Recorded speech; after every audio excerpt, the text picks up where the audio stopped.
So in the Dakar team, I'm the site operations manager, which means I'm looking after everything that doesn't move.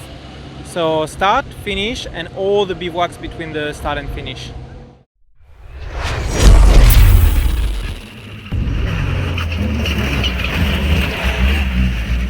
Yeah, it was a wonderful edition. We visited some amazing places. We had a few challenges, a bit of rain, a bit of dust, etc. But overall, it's a fantastic edition. Yes. Not a bit of rain. I mean, it's big rainies.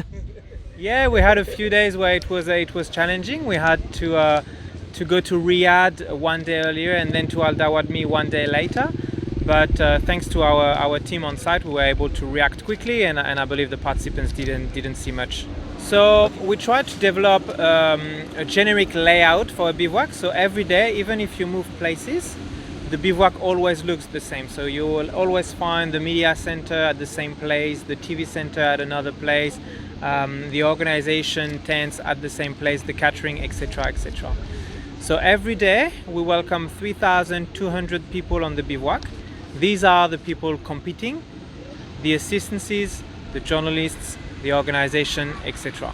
And then in addition to that, you can add an additional 250 people who are working before and after to prepare the bivouac. Because when we arrive with everyone, the tents are already built, the food is already on site. So it's a group of around 3,500 people at the same time at one time. And the bivouac is a very, very big place. So a generic bivouac is around 24 hectares, and the sea camp at the beginning was 27 hectares. So that's really, really big. Like bigger village. Exactly, it's a town really that we build every day. We have electricity, we have communications, we have food, we have toilets, showers, everything you need for a small town to move from place to place in the middle of the desert.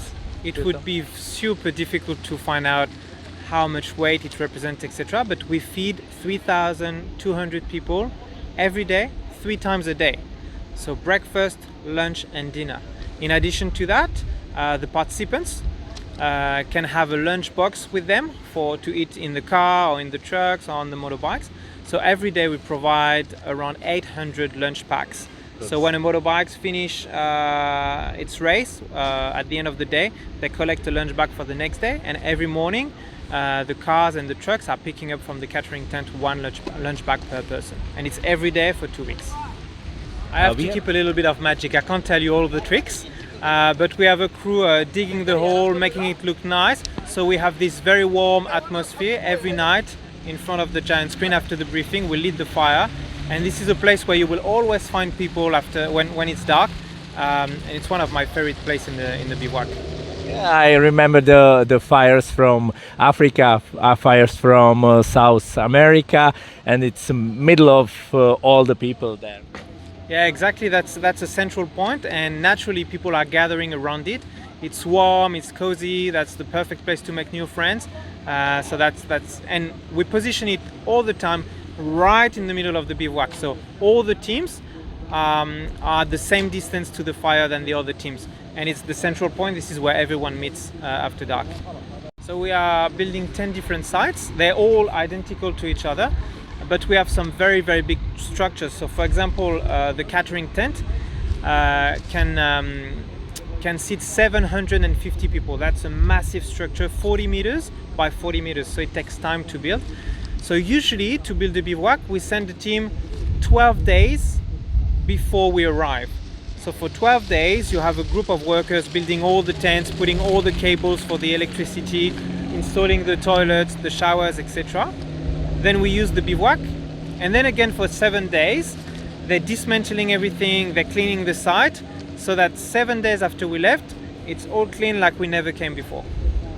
Okay, in the bivouac is a lot of points with the showers and toilets. How many containers is there?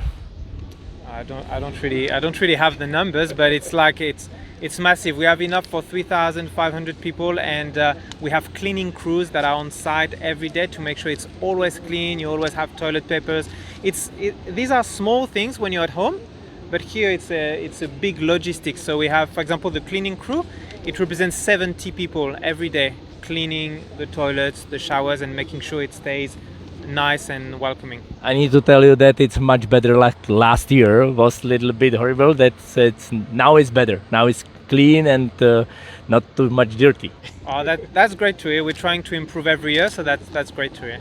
Okay. This project goes a long way, and there are different parts of it. But on the operational aspects of the event, we're trying to do everything we can to minimize our impact and to reduce plastic use, for example. So we talked about catering. We are feeding 3,200 people 3 times a day.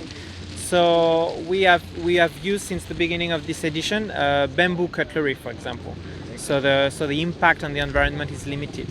We are trying to ban the use of plastic. So all the containers we use at the catering tent don't have any plastic in them. Even the lid isn't plastic; it's made of corn, etc. So that's very important to us, and that's a very big job because it's, as I mentioned, more than 3,000 people 3 times a day. We're also trying to change the way we move on the bivak. So obviously we walk a lot here. I walk about like between 13 and 15 kilometers a day. But when we have to move a lot, we have a fleet of electric scooters. So we have 18 electric scooters that you will see around, and people are using them to move around instead of using in the past motorbikes or quads, etc. So we are in this process. We are testing new things every year. So for example, this year we brought an electric buggy to try and pull some trailers and carry some weight, etc. And that was a test this year. So we're going to try to implement it on a larger scale next year. And every year we're trying to move to reach our objective in 2030. I saw some organizers on electric bikes. Yeah, electric scooters. Yeah, exactly. So firstly, they're clean, and secondly, they're really fun to drive. So that's one of the main things we implemented this year. And the good thing is that initially people were maybe a bit reluctant to use them, but as soon as we arrived on site and they tested them, they loved them, and now everyone wants to have one. Okay. Thank you. Thanks, Milo. Thank you. Thanks, mate. Bye bye.